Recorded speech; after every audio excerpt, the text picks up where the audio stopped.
Me, my ex-wife call her X, my neighbor. My neighbor's wife call her M. Me and my wife married in 2009. We had our baby in 2010. In Nov, 2010 while she was asleep.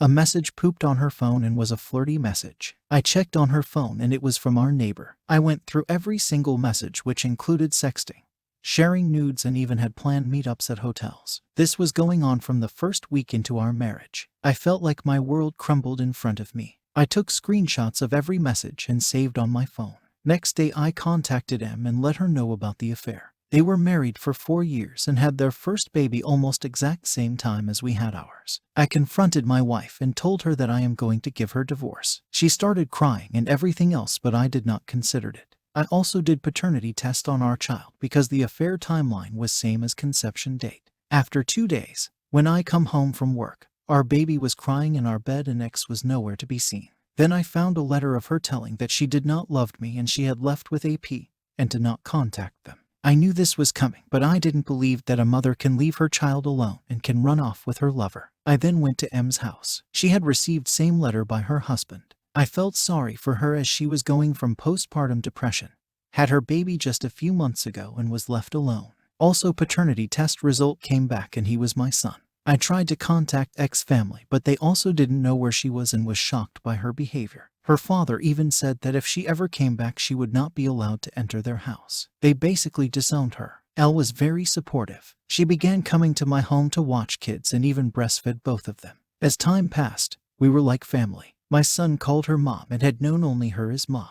We also decided to go on dates. We engaged a year later and married in 2013. We had our first child in 2015. We often discussed things about our exes and how we were often disrespected by them. We were happy family. In 2018, when my son accidentally saw a picture of my ex, so we decided to tell him that her birth mother X had died in car accident years ago and Elle took care of him since he was 6 months old. 2 days ago, I received an anonymous email. I opened it and it read, "I want to see my son and want my family back. We are not divorced yet." I knew it was X. I showed this to Elle started freaking out and asked me if I would take her back. I calmed her down and told her that she was an ugly past and I would never leave you. I would never take her back. Now I am confused what to do. I will definitely not take her back, but should I let her meet my son or not? Should I take my son's opportunity to have connection with her birth mother? Story 2. X texted me out of the blue almost a year after breakup. Our breakup was really tough last September. After a year and a half of dating and going through the motions of planning a very real future together,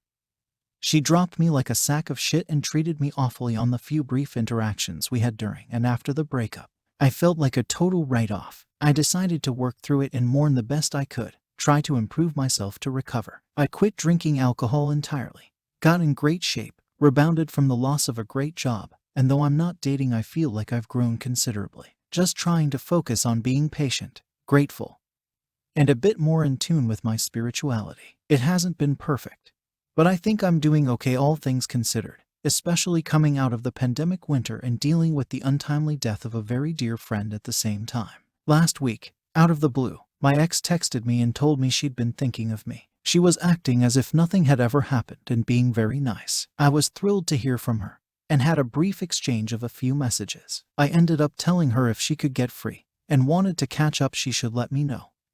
It'd be great to see her. She said something along the lines of she definitely would. A few days later, I sent her a little conversation starter text.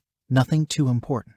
What did I get in return? Silence. Nothing. Boy, that hurt at first. I was so disappointed. It took me about 24 hours of feeling bummed and anxious to actually realize that this was not my fault. She was showing me who she was and that she was careless. She hadn't reached out to me for me. She'd done it for her. She's probably trying to make herself feel better about something else going on in her life and falling back on the guy who she left for some kind of validation. I finally got a simple reply from her a few days later, something that took probably 5 seconds to type and send. Instead of feeling elated when I saw it, I felt almost nothing. She gave me the gift of showing me the truth. She's not the wonderful person I thought she was, and this wasn't something I could beat myself up for. She's just another person who is flawed and inconsistent. Exactly the kind of person I've learned to recognize and distance myself from. She will get a thank you from me in the form of being left unanswered. There's nothing to say. There's literally no reason to catch up, meet, or even speak to each other again. I'm finally free. I've moved on, And I've learned so much about showing myself love through better choices since everything fell apart with her. Today is a good day. Wherever you are in your breakup, hang in there. Everyone heals on their own time. Pain is such a catalyst for growth. Use it the best you can, a little bit at a time.